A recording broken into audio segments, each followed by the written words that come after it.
Եթե նայենք 2025 թվականի ցուցանիշներին, ապա 2025 թվականի շուրջ կտրվածքով այս ապրանքները, որոնք գտնվում են սանկցիաների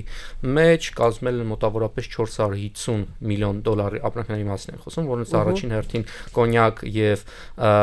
կոնյակն է եւ սպիրտային խմիչքները, որոնք կազմում էին 2025 թվականին 283 միլիոն դրամ, ասեմ, որ այս ապրանքների հետ ես անձամբ մեծ խնդիր չեմ տեսնում, ճիշտ է, այնտեղ հիմնական շուկան Ռուսաստանի Դաշնությունն է, որտեղ 83% ապրանքների այնտեղ են գնացել, սակայն այս ապրանքը չի փչանում, այսինքն մինչև սանկցիաները, ասենք, մինչև ԵԱՏՄ համաձայնագրի լիարժեք ուժի մեջ մտնելը կարող է 2 ամսից վաճառքը գնա, այսպես ասած, շուկան կարգավորի։ Հիմնական խնդիրը կարանում է արագ փչացող ապրանքների մեջ, որոնք են ձուկը եւ ծովամթերքը, կտրված ծաղիկները, պղպեղը, լոլիկը, որը 100% ամբողջությամբ լոլիկը անձամբ գնում է դեպի Ռուսաստանի շուկա,